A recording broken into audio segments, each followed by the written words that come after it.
छत्तीसगढ़ में चुनाव से पहले धर्मांतरण का मुद्दा गर्माता चला जा रहा है। पीसीसी चीफ मोहन मरकाम ने बीजेपी पर निशाना साधते हुए कहा कि बीजेपी के पास कोई मुद्दा नहीं है, इसलिए धर्मांतरण को ही मुद्दा बना रही है।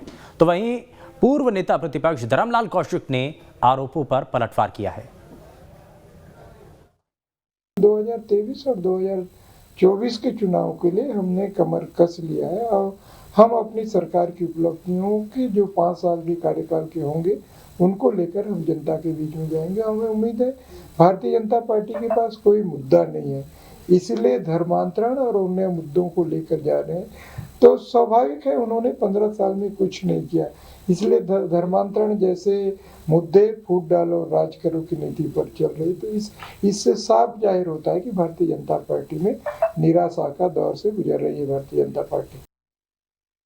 धर्मांतरण को लेकर के बीजेपी का प्रदर्शन कब है मुझे जानकारी नहीं है। ये जरूर है कि आदिवासी समाज, जनजाति समाज उद्वेलित हुए हैं और जिस प्रकार से एक वर्ग विशेष को सरकार का संरक्षण प्राप्त है और उनके द्वारा हमारे आदिवासियों को अपमानित करने का काम, उनके धर्म और संस्कृति को तोड़ने का जो काम किया जा रहा है, उसको लेकर के जनजाति समाज हमारे उद्वेलित है, आक्रोशित है और उसका परिणाम भी आपके सामने दिखाई दे रहा है।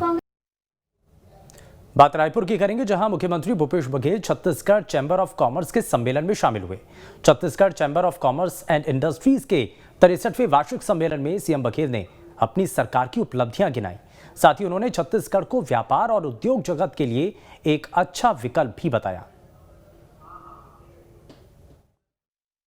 ये 16 दिसंबर से 31 दिसंबर तक के जनगौठान में गोबर खरीदे गए 2,29,000 क्विंटल और एक एवज में 4,59,00,000 रुपया के भुगतान हुए और गौठान समिति मतलब 1,46,00,000 रुपया के और महिला समूह मतलब 1 करोड़ रुपया के लाभांश राशि वितरण शामिल है।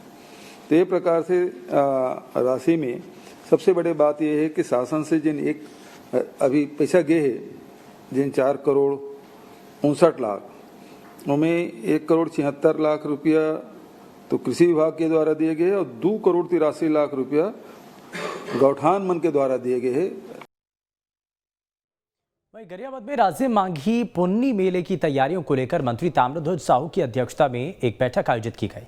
इस बैठक में गौ सेवा आयोग के अध्यक्ष राम सुंदर दास महंत, राजिम विधायक अमितेश शुक्ल के साथ जिला कलेक्टर और अधिकारी कर्मचारी मौजूद रहे। इस दौरान मंत्री ताम्रध्वज साहू ने राजिम मेला की तैयारियों को लेकर अधिकारियों को जरूरी दिशा निर्देश दिए। यहां आपको बताएं कि मेला माघ पूर्णिमा में महाशिवरात्रि तक चलेगा, जिसमें बड़ी संख्या में लोग भी शामिल होंगे।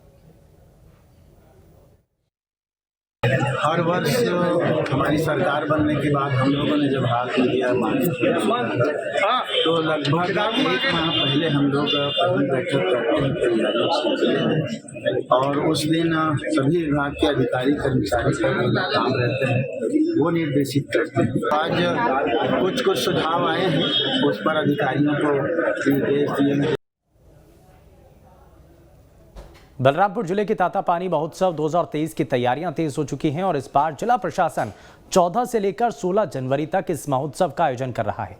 तातापानी महोत्सव की तैयारियों का जायजा लेने सरगुजा विकास प्राधिकरण के उपाध्यक्ष और रामानुजगंज से विधायक बृहस्पत सिंह, सरगुजा आईजी रामगोपाल गर्ग, कलेक्टर के पुलिस अधीक्षक तातापानी पहुंचे और इस मौके पर विधायक बृहस्पत सिंह ने कहा कि इस साल महोत्सव में जिले के कई विकास कार्यों का लोकार्पण और शिलान्यास करने वाले हैं।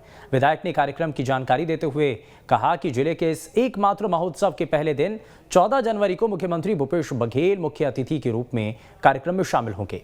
तो वहीं पुलिस ने भी तातापानी महोत्सव में सुरक्षा की पर्याप्त तैयारियां कर ली हैं, जिसका जायजा लेने खुद रेंज आईजी पहुंचे थे। राज्य के मुखिया आदरणीय भूपेश बघेल जी शुरू रहेंगे।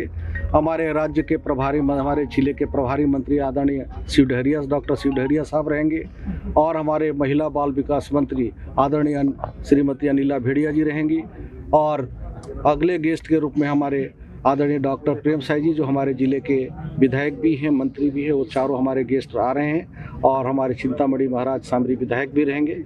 ये सभी मिलकर शुरुआत पहला दिन करेंगे 14 जनवरी को।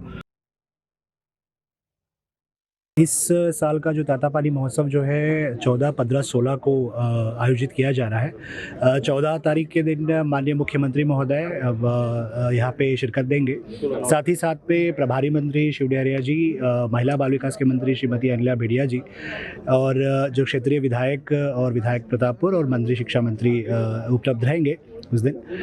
सांस्कृतिक कार्यक्रम स्कूली बच्चों का और स्थानीय कलाकार और आमंत्रित